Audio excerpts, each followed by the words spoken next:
Guys, Marsengan here, bringing another Dragon Ball Z Dokkan battle video, and so today we're going to be checking out this physical Trunks that got his EZA alongside the Android 13. Here's Android 13's banner unit back in the day, and he got his sub EZA at the same time that 13's EZA came out. Although unfortunately they did not follow the trend that they have been doing for some of the recent ones, where they added a bunch of missions so that you could get the medals just by doing the EZA for the first time. So in order to actually EZA this guy, you have to replay the stages of the Android 13 event using stamina to restock up on the medals. I think it's like 12, 20, 12 and 12, right? For the, is it bronze? Are they bronze? Yeah, bronze, silver, gold and rainbow. So 12 bronze, 12 gold, 12 rainbow, and then it's 20 of the silver ones. So it's a bit of a pain, cost stamina. So some of you guys, honestly, we'll see. Obviously the whole point of this video is to see how well he performs. Some of these sub EZAs, I wouldn't even be surprised if some people don't even bother to do them, right, to refarm the thing, because I guess it all just depends how useful the unit is going to be. So first of all, like his sticker effect, I mean, it's not terrible, it's nothing too exciting. The sword has the shine, which is kind of cool. But yeah, Trunks is a nuke leader, which is funny because when we talk about his passive, there's a couple of stages that I thought it might be fun to try him out on. And you can't use him in that event because he's a nuke style leader like the Golden Freezer. So you can't use him in the entirety of the Red Ribbon Army Red Zone, which is kind of funny. His super attack is that he massively raises attack for 3 turns, does supreme damage, and sacrifices 3% of your HP. Massively raise is 100%, so that's a lot, right? And it's for 3 turns. So as we've talked about with like the LR Super Saiyans, that means that he carries that buff over to the next turn. So if he's on main rotation, his super attack on the next turn is always going to be higher because he's carrying over that 100% attack buff. So that's obviously very good. And then his passive is attack and defense 150. He gets an extra 150 attack but loses 50% defense when performing a super. So they did keep that in. That was like the big drawback of his card pre-EZA. But then he gets an additional attack and defense 50% when performing a super if there's another movie hero's ally attacking in the same turn.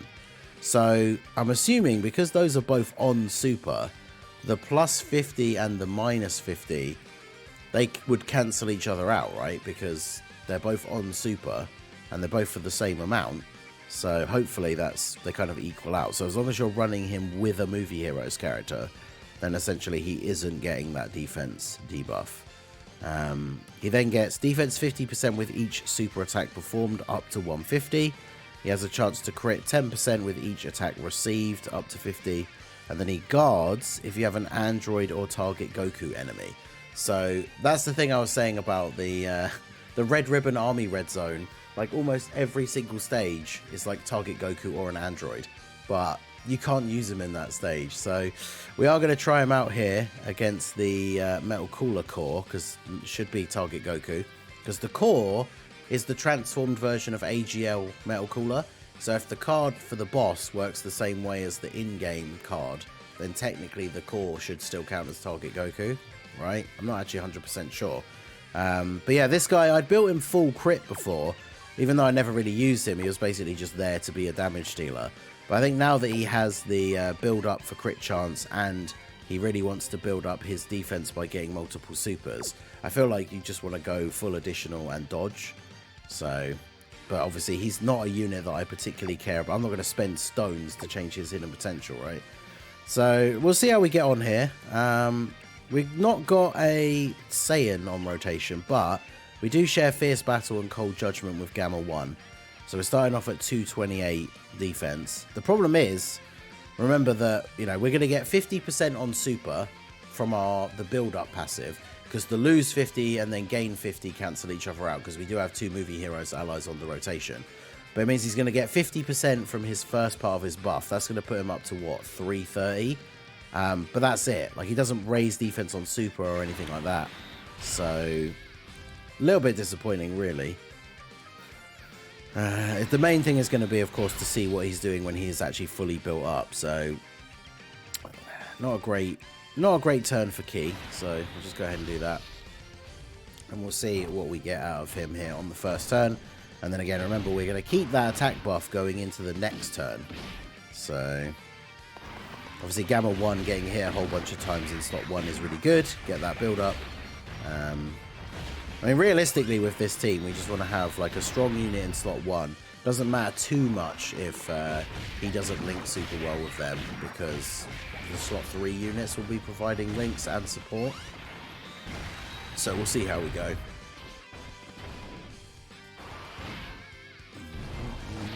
Yeah, the defense minus passive's not the best. So yeah, good attack stat to start off with. Additional? Oh, let's go. Jumps up to 9.7. I mean, that's him with 2 links. He does have some support from Piccolo. Gamma 1 obviously is only giving defense support. So 2 supers, that means he got the extra 50% as well. So if it's an on super buff, or is it I don't know how the passive, how that works as part of his passive, because it's not going to be 50% of the then up to 330, right? It's going to be another 50% of what it was start of turn, I think. So either way, that puts him at either. I mean, it makes a big difference, because that either is now putting him at about 400k or somewhere around like 480, 470-ish. I mean, it's not the worst, but it's not like crazy good.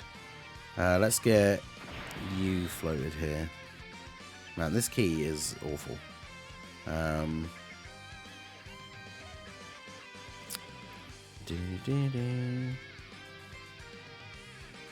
that gonna drop? Will that drop down one of these rainbows? Yeah, there you go. And then Piccolo getting hit gets everyone 2 key, so we'll do that. Alright, cool. That lines us up with some decent key for the next turn. Yeah, Olgaea, how's it going? Zooks. Yeah, the SA animation's kind of cool. Now, the weird thing I will say about his SA animation is the fact that he goes Super Saiyan during the super attack, right? And yet the card is not on the Super Saiyans category, which I feel does hurt the unit a fair bit, right? Like, especially with the release of the new LR trio, him being on Super Saiyans would be really good. I don't know if he would make that team, but he would at least be an option you could consider. Because the thing is, if you think about the big example that always comes to mind, I think I mentioned it back when I first talked about him, the physical LR Kid Gohan from Super Battle Road. He is just a Kid Gohan, but in his super attack animation for his 18 key, he turns into the Ozaru. So that card is on Giant 8 power. But this Trunks goes Super Saiyan in his super attack animation, but he's not on the Super Saiyans category. So that seems like a weird inconsistency. But yeah, he shares a ton of links with Bardock and Gine. We were just talking about them on stream before we started doing the recording, talking about like future EZAs for, you know, the LR Team Bardock that we still don't have the last copy of. And we'll have to instantly EZA when they give out the last copy, because they're too old that even at Rainbow they'll be completely irrelevant. But these guys need an EZA too, and they are one of the only 5th anniversary units that don't have their EZA, right? They were the side banner unit for Blue Gogeta. Blue Gogeta and Vegito have both EZA'd, and the AGL Trunks and Mai, who were the Vegeta side banner unit, they EZA'd. So these guys are the only ones that haven't. And they have that attack buff active skill. It's one of the reasons why I bought them as well. I thought it'd be kind of funny if we could get that off. But yeah, they share 5 links with him, and they are a movie hero character. So yeah, here we are on the second turn, 444k defense. So that's what he would have been at post second super on the previous turn. And then of course this turn he's going to get the final 50% buff. So I mean, he's going to be up around 550, 600k defense with the support from Gamma 1 here, which is not like awful. It means he does tank most of the normals in the game, but he's obviously not going to be very good against any super attacks. Even against like int bosses, right, he's going to take a decent amount of damage from some of these supers. But anyway, let's see, because this now means, because we always fight the Metal Cooler army for 3 turns, we wanted to get at least 1 additional super, really, because now when we go into the Metal Cooler core, we will have Trunks fully built up. So yes, he's up to 11.4, and that's with no attack support on the rotation at all. I mean, it's kind of cool. And now he's been hit, what, like 4 times in total? So he's built up from his passive like a 40% chance to crit, which is pretty nice. But I was going to say, Bardock and Guinea are going to get supered, aren't they? How much are they going to take from this? Oh. Never. Okay, well. Of course. Maybe we don't bring them then. Well, I mean, they're one of his best link partners, but big yikes. Okay, so we got to the core with Trunks having been on the 2nd turn, which means he's only got 1 stack from his passive. We also don't have a lot of HP, which is kind of awkward for if he's going to immediately super. I think what we really need to do here... We're not going to kill the core in like 2 turns. I'm going to use this just so we can get like an extra turn here guaranteed. Yeah, because he's supering Gamma 1 straight away.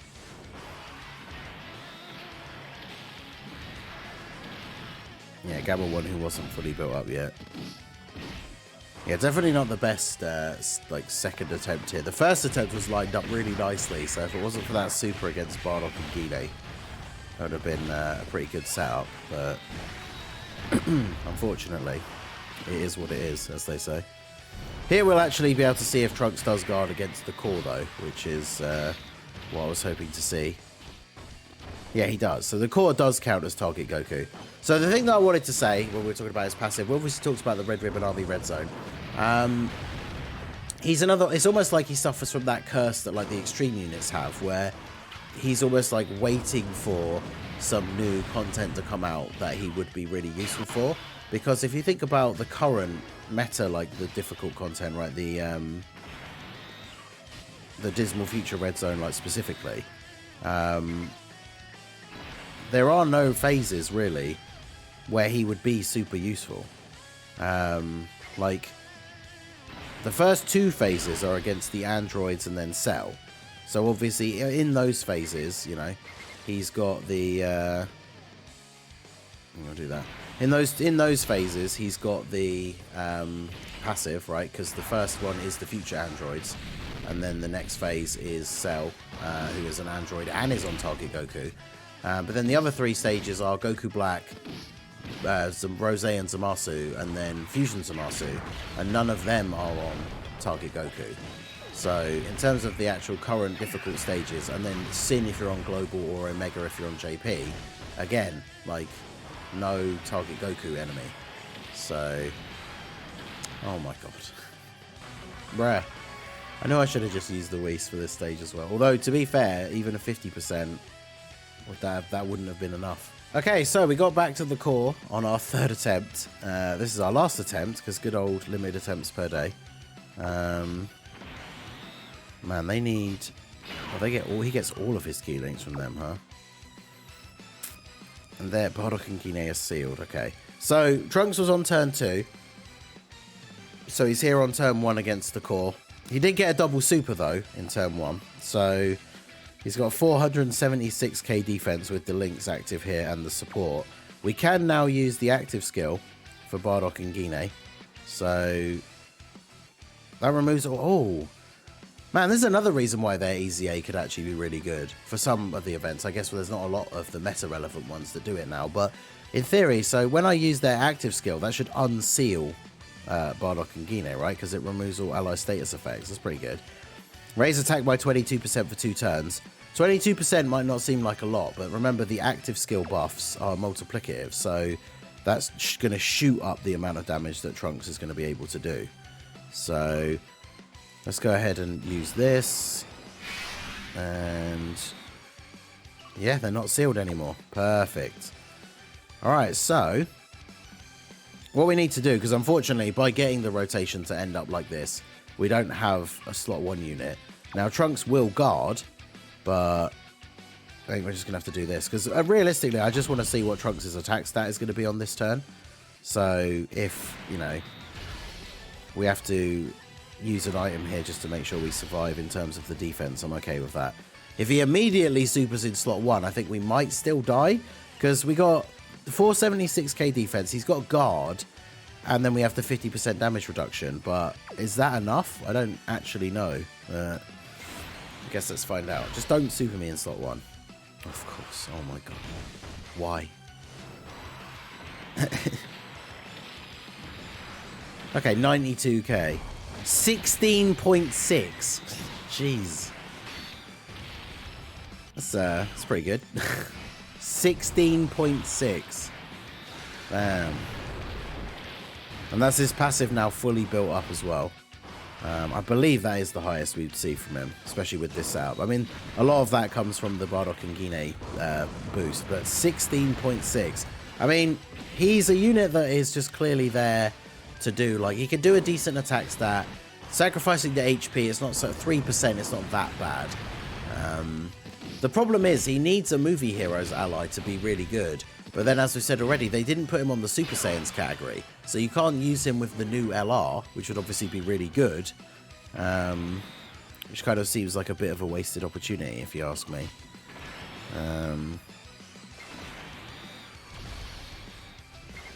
Why would you not grab the green orbs?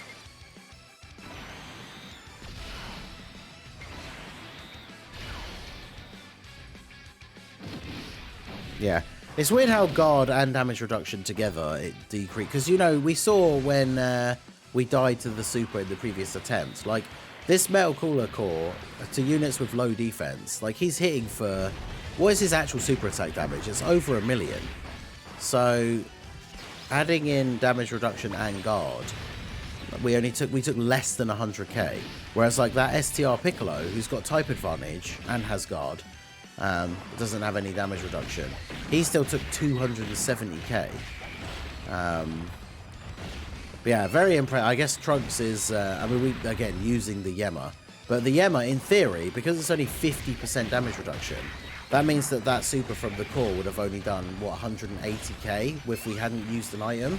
Which seems not what I would expect for a unit that only has 480k defense, even with guard. Like, that seems... very low, so I'm not really sure about that one. Actually, this is quite a good turn for Trunks here to actually make sure we get to see him attack, because if we do this, we cancel out the attack in slot 1, so we know Gohan's not going to get hit. And then we do this.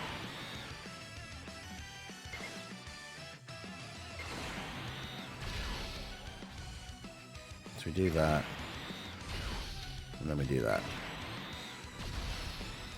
But yeah, Bardock and Gine, I think this kind of shows, even though they're not super good, Bardock and Gine with an EZA would actually be really, really good for some of these teams.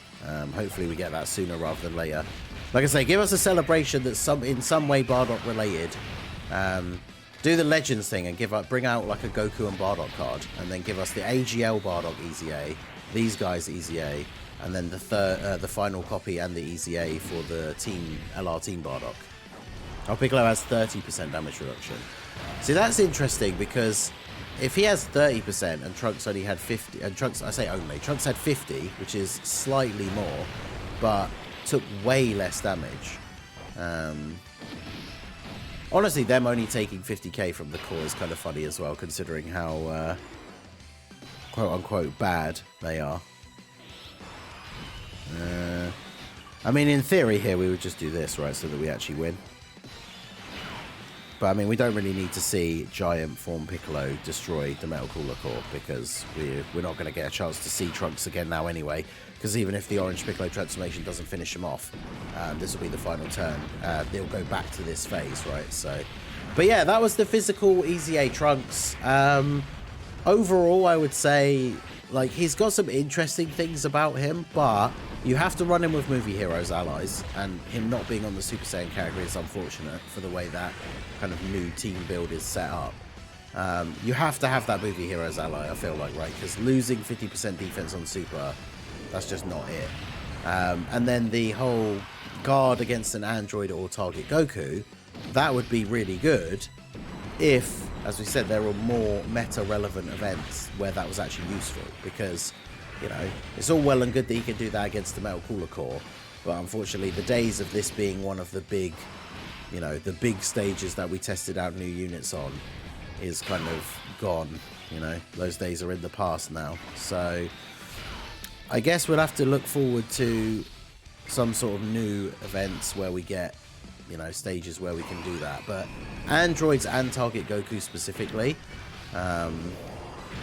yeah, probably not going to see that anytime soon again, considering the themes of recent celebrations. You think about big themes for things that people want to see upcoming, like, you know, potential for another Tournament of Power thing because people want a new UI Goku, Majin Buu Saga because we've still got like the EZAs for STR for Geo Buu tanks. Like all of those kind of themed celebrations don't bring with them any target Goku or androids like bosses, right? Superhero, I guess, kind of does, right? Because you, if they bring out a bunch of new superhero content, although we already have the Red Ribbon Army Red Zone, but if they bring out like a new, really tough like Cell Max thing, it'd be kind of interesting. I mean, we had that OG Cell Max event that was the terror of the game for a while. So this guy, imagine if this guy had got his EZA right around the time that the Cell Max event had first released. Then he maybe could have been kind of useful in there with the guard and everything, but I don't know. So let me know what you guys think down below. Physical Trunks, I don't think he's anything too crazy, but I mean, the attack stats are nice, but that's kind of all that he's really doing. Little bit disappointing. Is he worth re-farming all of those medals for? I would imagine for most people, probably not. But let me know your thoughts down below in the comments section. So that is going to be it for the video, guys. This has been the Masked Ningen. Smash that like button, subscribe to the channel if you are new. Check out the links down below for the Discord and the merch store, and I will see you all again soon. Have a good one.